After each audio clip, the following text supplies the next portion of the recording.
welcome to our Lenten author series. My name's Glenys Nellist, and this author Lenten series is being brought to you from Dearborn First United Methodist Church. We're glad you're here today, and I'm super excited because today I get to chat with one of our very own church members.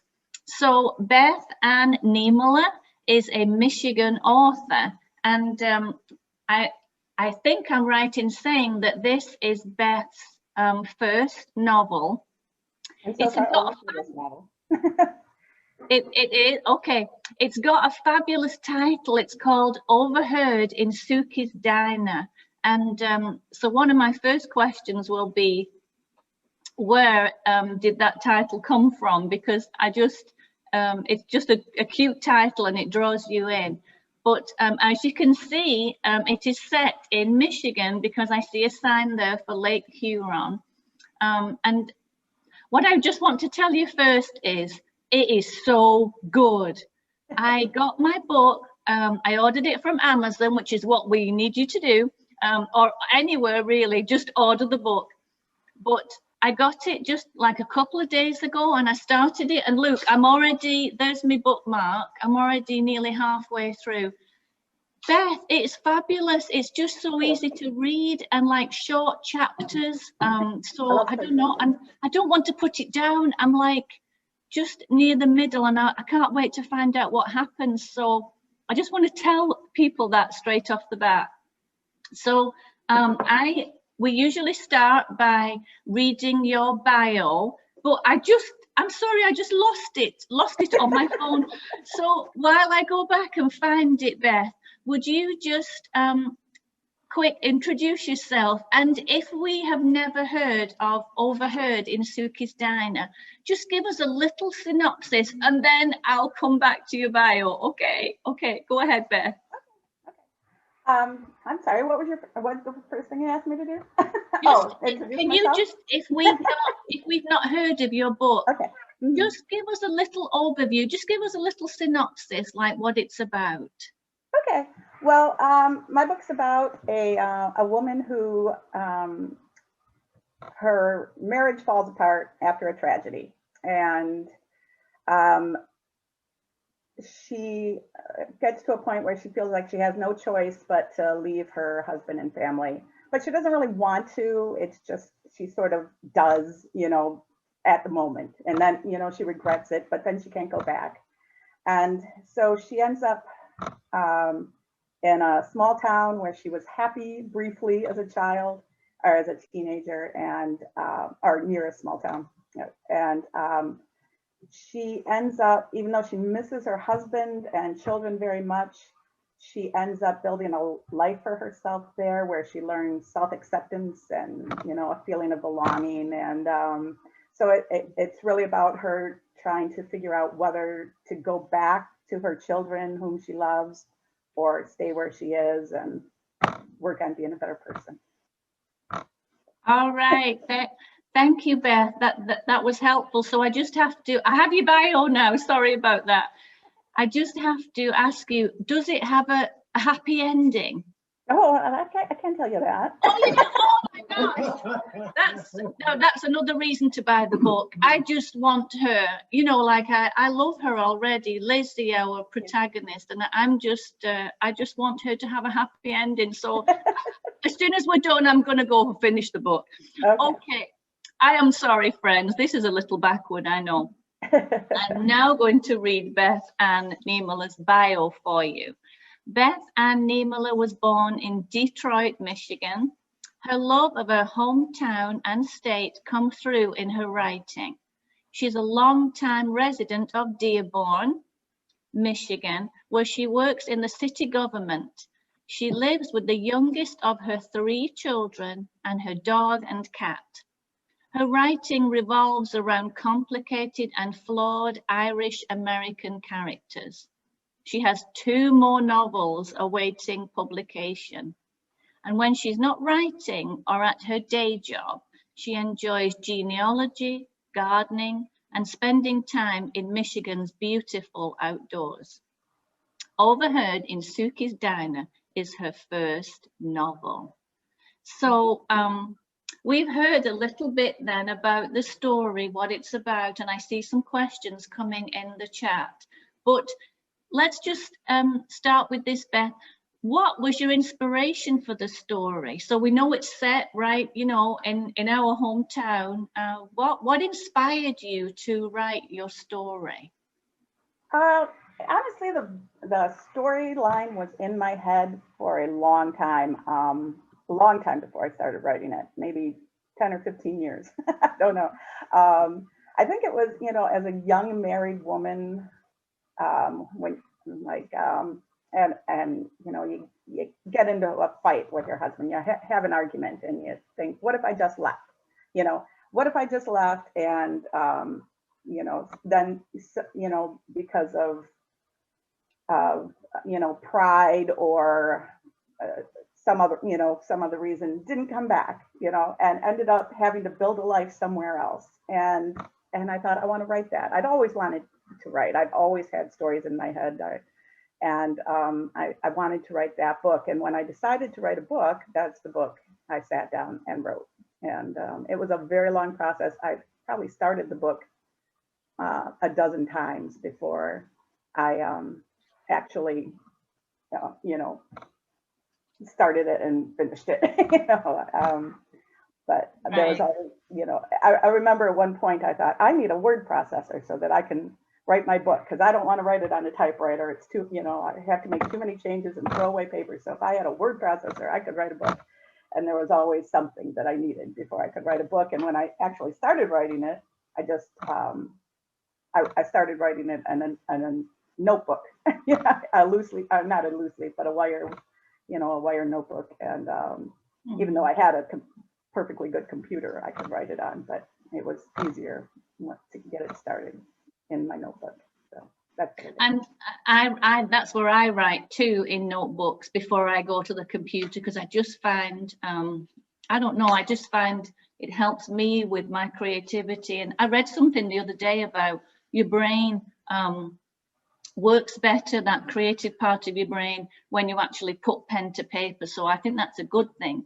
So there's loads of questions coming in the chat, but just tell me, Beth, how long did it take you? So you got your notebook out, you started writing, and we know what inspired you. How long would you say it took from like start to end of your story? From the time I got my notebook out and started writing, I didn't write down the exact date, but I believe it was about a year and maybe a couple months before I finished it. Yeah. So, and that was just the rough draft. You know, that was just the first draft. I rewrote it it had several incarnations before it became published. And even when I first published it, it wasn't completely done. Anybody who read the first Kindle book when I published it has not, you know, it's different. It changed when I pulled it and I made changes and I republished it. So right. So it's a very long process. Yeah. Well, I understand that. I know that you write your initial draft and then it has to go through so many stages, and it is such a process. So let's go to a question about from Kirsten about the publishing process, since we were talking about that.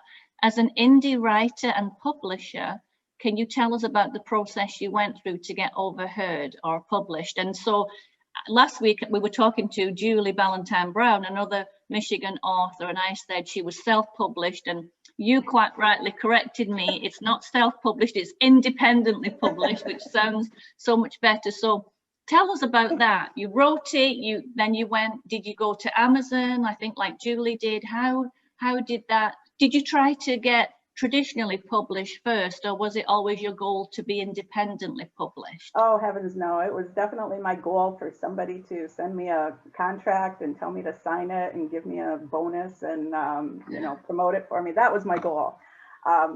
Actually, that's not true. My goal was to write a book. And while I was writing the book, I told myself, whether anybody reads this, whether it gets published, I've written a book and I'm a writer and that's it. And I don't care if anybody reads it.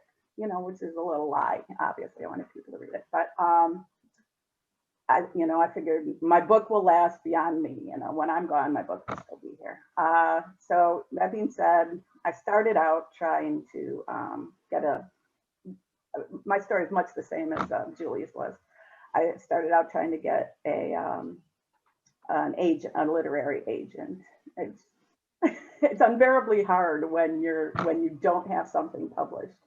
And I always wondered about that. It's like, if I already had something published, why would I be contacting you? It's like, if I would be okay if I already had something published.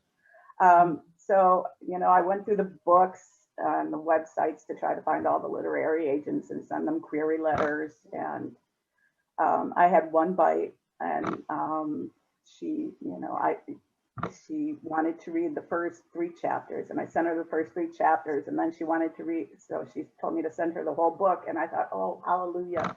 She wants my book. She wants to read the whole thing. And she read the whole thing, and she got back to me and she said, no, thanks. And I was crestfallen. And I understand you have to take a lot of rejection in this business, but it's hard. The rejection is hard. And so what I ended up doing was, Julie alluded to people who you pay to publish your books, and there was a publishing company that published ebooks that I do not recommend, and I'm not even going to say their name. I gave them, I can't remember how much it cost. It wasn't a lot, and of course it was a package. So if you wanted editing, you could pay more. And if you wanted, this, you could pay more. And if you wanted them to design your cover for you, you could pay more.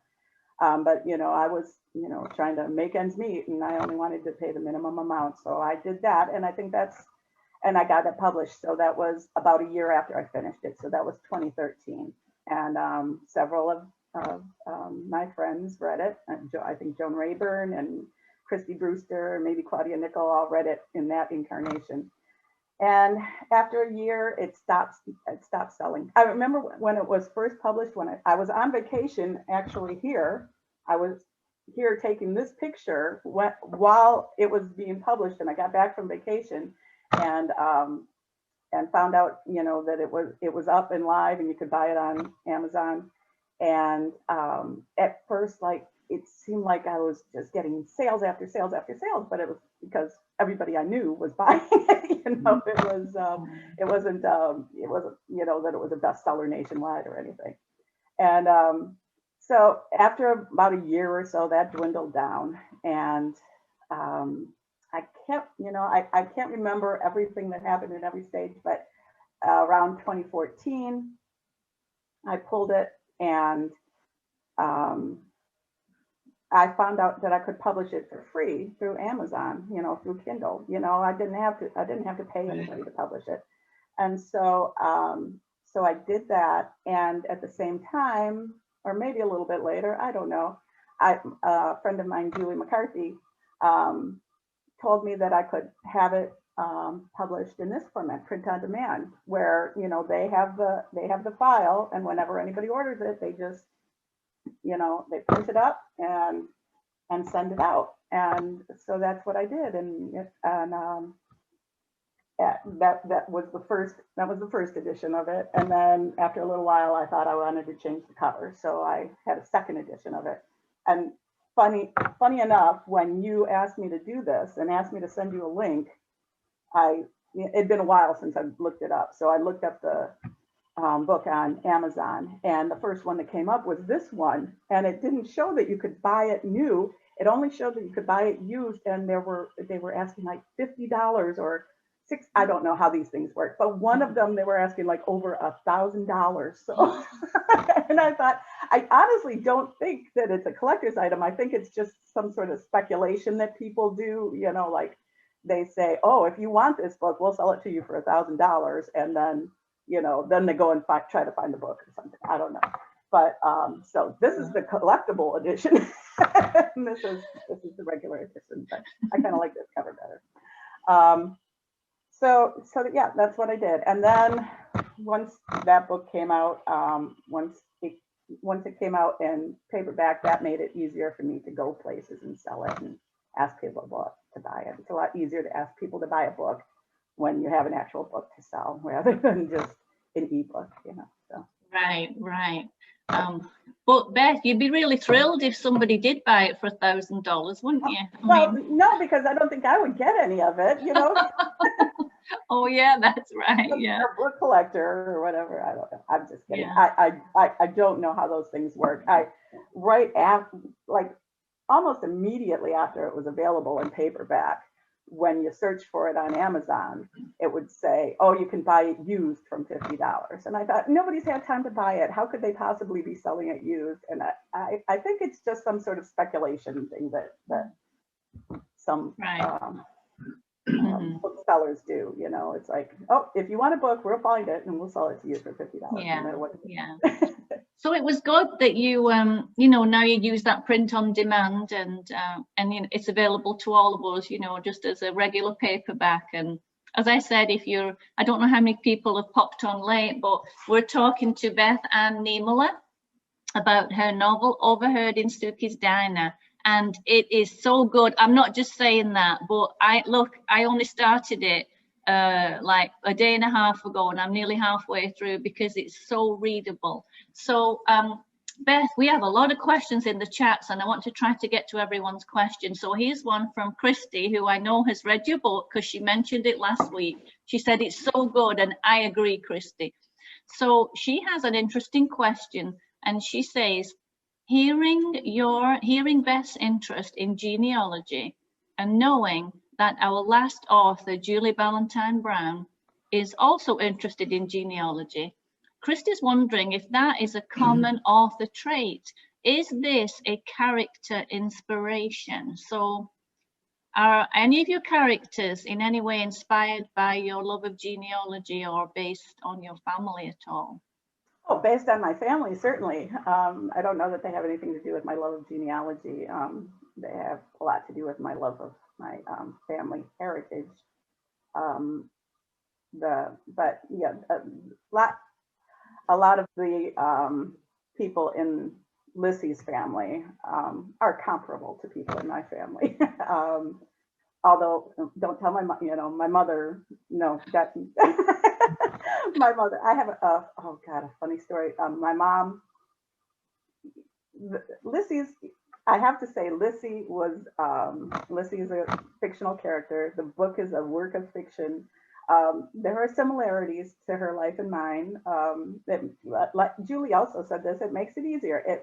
When I'm writing about a woman who was born at a certain time in a certain place, if it's the same time and place as me, it makes it a lot less likely that I'm going to make a mistake as far as, you know, an anachronism or something. So that's a simple way to write for me, to have a person be the same age and born at the same place as I am. But my mom had an inkling about what my book was about before it was published, and she expressed reluctance, you know, about reading it. She was, you know, afraid that the mother was going to be portrayed in a bad light. Mm-hmm. And I said, Mom, it's not you. It's not you. It really isn't. And she says, well, I know that, you know, you might base it on, you know, real life. And I said, no, it's not you, Mom. And she said, okay. And she said, well, I'm going to read it. And she said, first she had her Kindle out, and she said, first I'm going to download a sample. A sample? You're not sure you want to buy my book before you read the sample? But no, she read it, and she said, well, you know, maybe the mom's a little bit like me, but not a lot. And I said, you're right, Mom. She's not like you at all. Wow. So yeah, so that was one of my questions. You know, we talked, I think, last week about how authors will typically write themselves somewhere in the story. So you are in your own story, aren't you, Beth? No, well, yeah, like I said, Lissy and I have similar reactions to things, similar emotions, similar thoughts, but the life story or the actual incidents in her life are not, you know, shared by me. That, you know, it's not my story. It's her story. Yeah. All right. Well, let's see. Tons of questions coming in the chat. Everybody has things to ask you. So let me see. Lisa wants to know, well, I'll just have to find it. How many as yet unpublished books do you have in your desk drawers? So I know when I read your bio, there are 2 in the wings, right? Yeah, there are 2. There are 2. 2 complete first drafts that, you know, life got in the way, and, and I just try, you know, I try in between all the other things to get those out and get them ready to, you know, ready to publish. And I'm debating whether to go through the same process of actually trying to get a literary agent again, or trying, you know, to get it published, you know, through conventional or traditional publishing, or if I'm just going to go ahead and independently publish again. It's hard to do though. I know.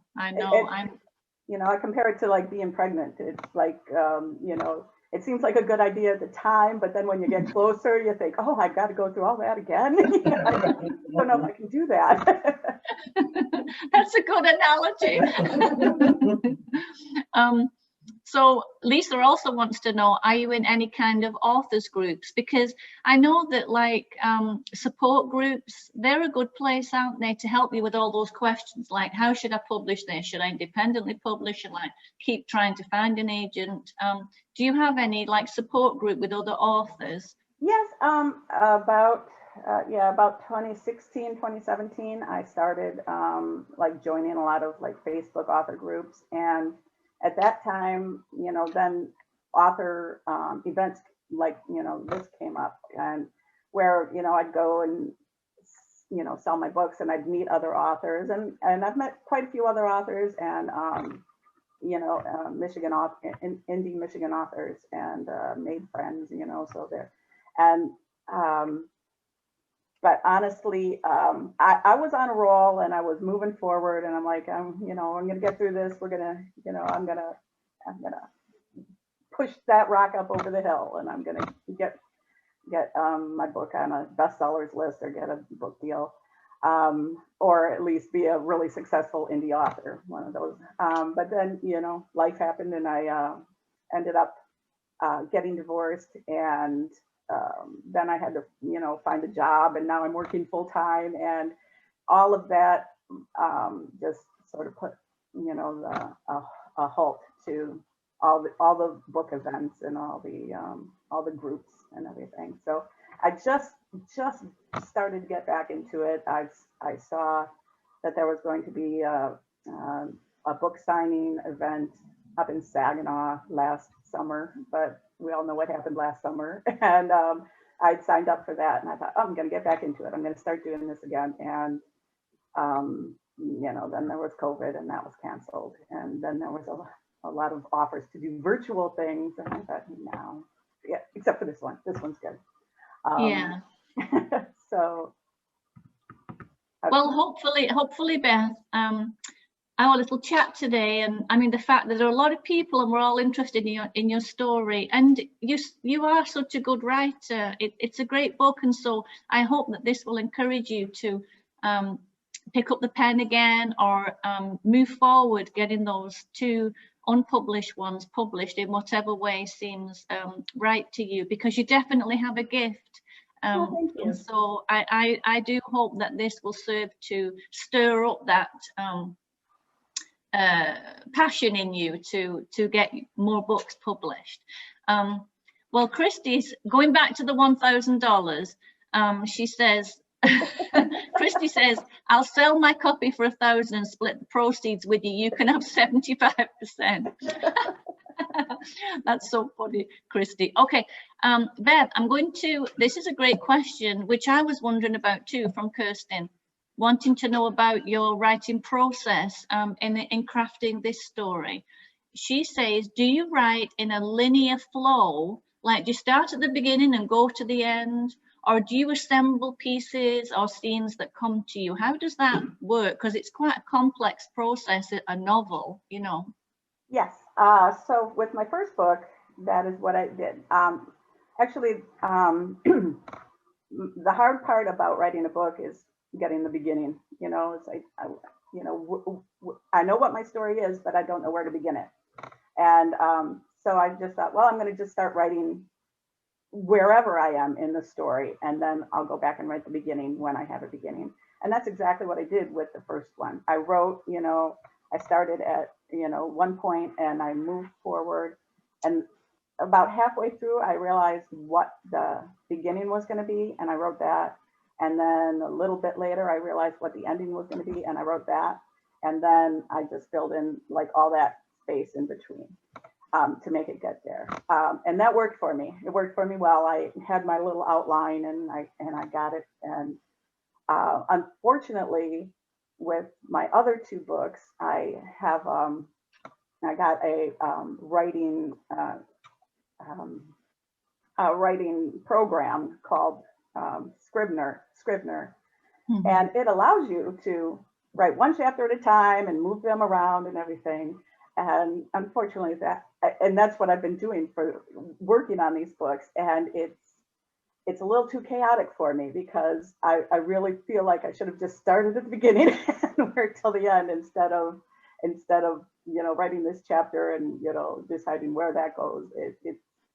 It's almost like putting a puzzle together, and I really did better when I was when I wrote in a linear fashion the way I did. Yeah. So, Yeah.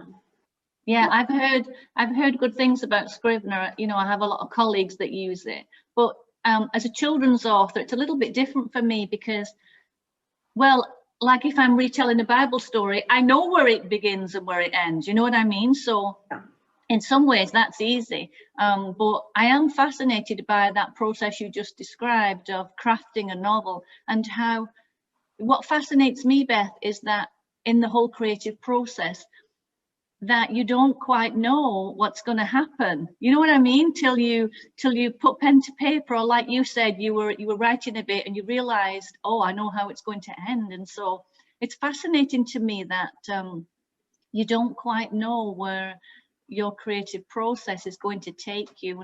And Henry Nouwen said that. He said it's like writing is like a mysterious journey that you embark on, and you don't quite know where you're going to end up. But I love that about writing. Well, do you have a favorite little part of the book, like an excerpt? We love to hear our authors read. Sure. So whether it's from beginning, middle, or end, read a little bit to us. It's right about here, so you must have already read it. Oh, okay.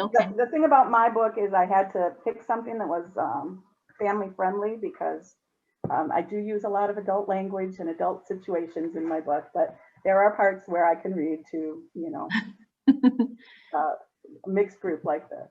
So this is, I'll give you a little intro. This is Lissy's married, and she has 2 kids, and she adores her husband, and she adores her children, and she thinks everything is perfect. And then she finds out she's pregnant again, and she's afraid it's going to shake up her little happy, her little happy family that she never thought she would have, this little happy family, and now she's worried about things shaking it up. And she finds out she's pregnant again, and this is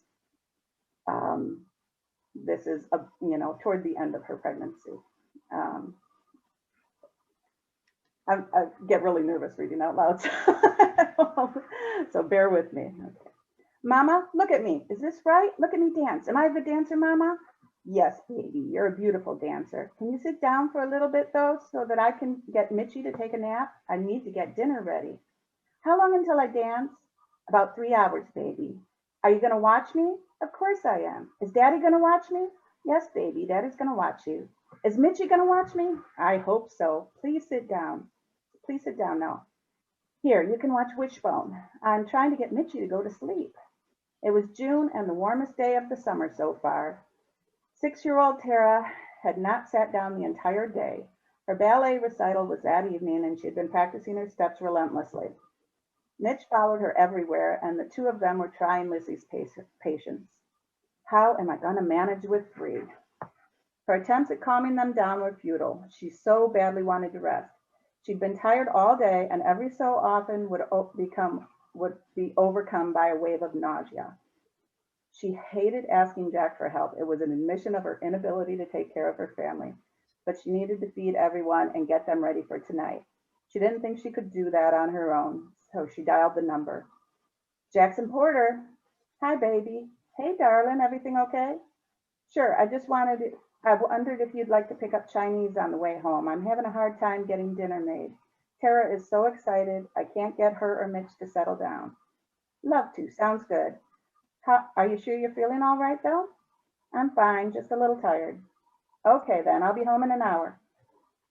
By the time Jack was home with dinner, she felt a contraction. She told herself it was Braxton Hicks.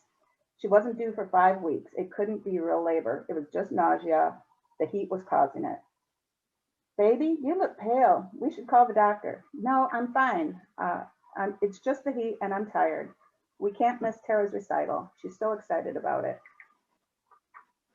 Sorry, I should have done that first. She couldn't disappoint Tara. She knew that. Even if it was labor, she had time. She was in labor with Tara for 20 hours and 15 with Mitch. It'll be fine. She did allow herself to lie down on the couch while Jack fed the kids. She didn't think she could eat if she tried.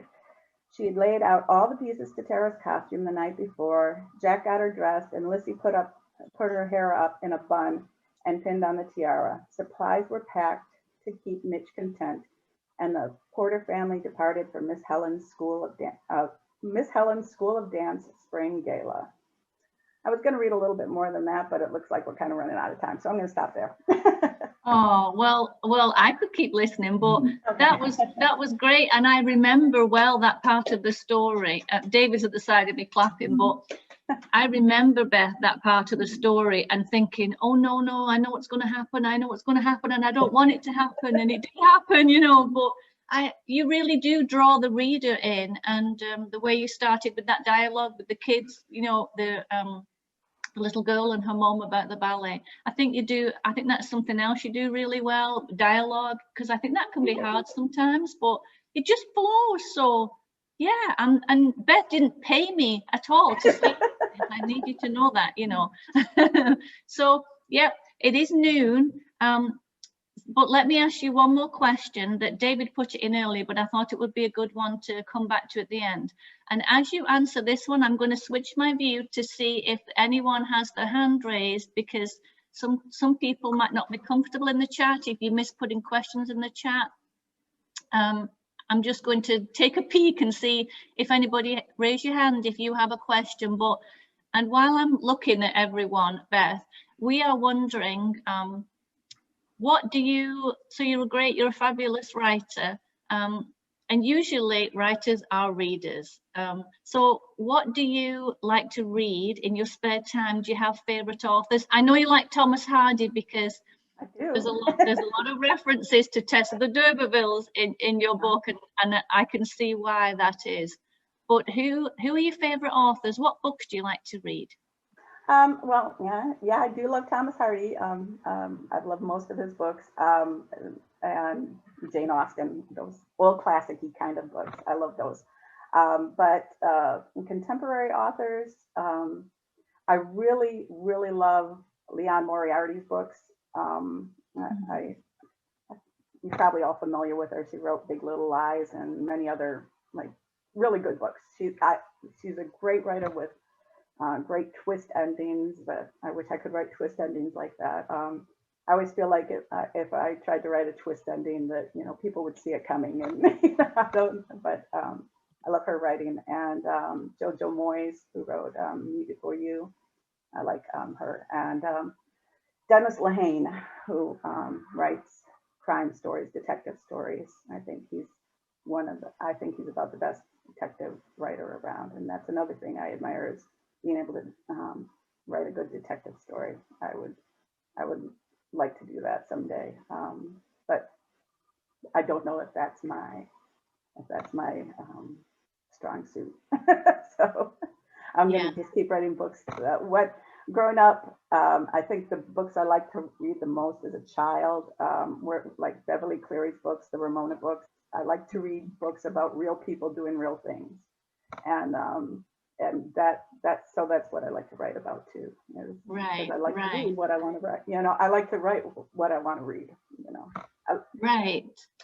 Yeah, because your book, that's it. It's about a real person, and I think that's why it's so sort of compelling, you know, because you can just relate.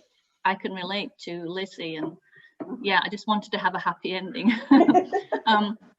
So I'm looking at everyone on the screen now. We have a lot of people today, and that's awesome. Anybody raise your hand if you have a question for Beth. And Beth, I did see one more question in the chat. Are you willing to stay for just a few more minutes? Sure. I'm supposed to. I have to leave by 12:45. So. Oh well. Other than that, we won't keep you till then. But okay. So we're going to have a quick question from Aaron, who wants to ask you a question. So Aaron, our host will ask you to unmute. So can you go ahead and unmute your microphone, Aaron, and then you can ask Beth your question, and then we've got one more question. There you go, Aaron. What is your next book you're going to be doing? Well, actually, it depends on which one I decide to publish first. I actually have a follow-up to this book, which I'm not going to go into too much detail because that would give away the ending of this book. So if you haven't if you haven't finished this book, I'm not going to tell you what the next book is about. But it's more of Lizzie's story. I will go ahead and say that in the follow-up book, which I have tentatively titled The Happy Shelf, she is a lawyer. She finally went back to school and got her law degree. And so a large part of the story is about a client who she is trying to help. And that's all I'm going to talk about that. And then my other book is a complete departure. As I said, I like to write about Irish Americans. I'm half Finnish and partially Irish, about, I don't know, 33% Irish or something like that. My grandmother was Irish, but I wanted to write a book about an Irish American community. And I wanted to write about Detroit, but there isn't really a big Irish American community in Detroit. There's Corktown, but there's not that many Irish people living in Corktown anymore. So I picked I picked a neighborhood in New York City, Woodlawn in the Bronx. It's at the north of the Bronx, and it's a heavily Irish American community. And so I wrote a book about a girl who is half Finnish and half Irish, who goes to live with her grandparents in Woodlawn, meets a couple of brothers who are the criminal sort, and gets heavily involved with them. She grows up with them, and they end up, they go apart and they come back together, and it's there's crime in it. It's not a crime story or a detective story, but there's crime and there's bad guys, and but it's really a story about her and what she goes through. And her name is Neely. So, and that book I have tentatively titled Our Lady of Woodlawn. Wow. Well, those are my books. Well, they both sound fabulous, Beth, but I am excited if there's a sequel to our Lizzie story, because I'm already in love with her, and I'm thrilled to hear that she goes to law school. Yeah, because I want that for her. So I think it's a great idea to write the next, you could do a whole series of Lizzie, you know what I mean? Because you already said that your book sold really well, your first one. And so everybody who bought this one. Like the first day it sold several copies. No, I wouldn't say it sold really well.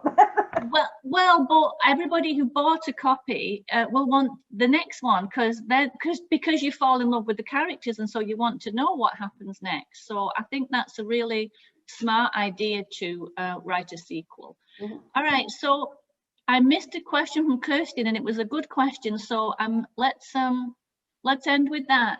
Kirsten says, I have a budding author with at least 10 to 15 stories in development. So she's looking for a bit of advice. She finds it challenging to bring them to a close.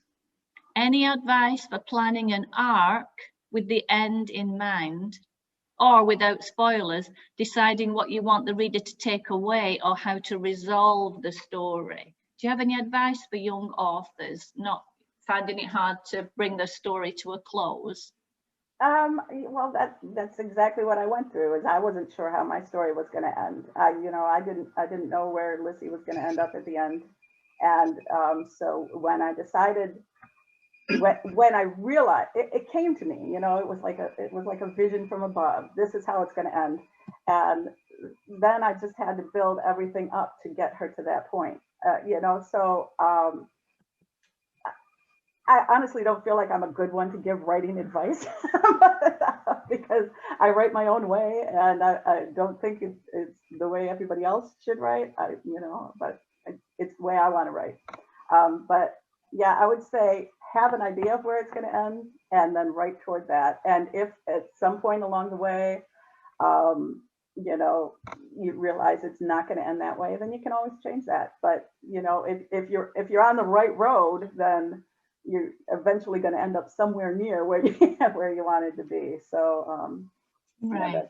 Right. I'm not much of a teacher though, so I don't expect people to take my advice. No, I think that's helpful, Beth. And as authors, we're all different. We all approach that different ways. So I think that was helpful. And so we do have another question. I see Kathy Sestok with her hand raised. So go ahead, Kathy, and unmute and ask your question. I rebought your book, Beth, because I couldn't find my copy that I bought. You sold it for $1,000, I bet. yeah, but I don't want you to know that, so just forget about it. So, but what I'm wondering is, I got it from Amazon, and I'm unaware that the more recent one has a different cover and has been revised in some way. Where do you get that one? This one? Yeah, the latest. Where are you? I have to find you again. Yeah, where do you get that one? If you order it from Amazon, this is the one you get. No, I ordered it from Amazon and I got the other one. You got this one? Yeah. So now I hope you didn't pay $50 or $1,000 for it. No, only 100, but it was worth every penny, I guess, except that I want the other one. For $15.95, you can get this one. For $15.95, I got the other one. Okay. I don't know what they're doing over there at Amazon. Okay. I'll just I'll research it. Responsible. But if you want a copy like this, I have some I can get. I have some I can. Well, if you've already I'll buy it. I'll buy it. No. Business is business, Beth. I'd be happy to buy it. Well, we're thrilled, Kathy, that you rebought her book. That's wonderful. Yeah. Glenys, right? You got the one with the Lake Huron cover, right? Yeah. How come I got I don't understand it, right. But okay. I just went on Amazon, and this is the one that I got. And Kim's not. She said, yeah, she got that one too. Kathy's is worth $1,000. Yeah, David says Kathy got that $1,000 one. I got it for a bargain because I only paid $15.95. That's right. All right, Beth, we're going to wrap it up now, but I didn't ask you, is I love the title, as I said at the beginning. Is Suki's Diner, just tell me quick, is Suki's Diner a real place? No, it's not a real place, it's fictional. And the town Lissy ends up in is fictional. I was thinking about Pino when I wrote it, but I didn't want to write about Alpena and have people say, that's not what Alpena is like. So I just made a fictional place. So if people, have problems with, the way I laid out the town, I can say it's fictional. So leave me alone. But yeah, Suki's Diner is a real place. It's really not, it's an important part of the story. But Suki's Diner is, it's a fictional place in the book. It's kind of a misleading title, but it's a title that made me happy. I couldn't think of the title. I couldn't think of what to call it at the time. And, when I was writing the book, I couldn't think of a good title, and good titles are important to me. So at some point I thought, what I want to convey is that the reader is a fly on the wall listening to the conversations between these two people. And so that's why, and most of the conversations happen in Suki's Diner. So that's why I that's why I titled it that. And, you know, it's kind of titled that gets people's attention. So I like it, but it's, Yeah. you know, so. Well, it does. It got my attention and I love it. So, all right. Well, we have come to the end of this session today. If you are watching this rerun, we have been talking to Michigan author Beth Anne Niemela. She wrote Overheard in Suki's Diner. It's a brilliant novel, very relatable, very easy to read. Just go and order it, and that would help Beth a lot. Beth, thank you for joining us today. It was a joy, and we're cheering you on, and we can't wait for the next installment in the story. Okay, positive vibes, and maybe I'll get this all done. Thank you. Thanks for having me. Thanks for coming, guys. Thank you, Beth. Bye-bye.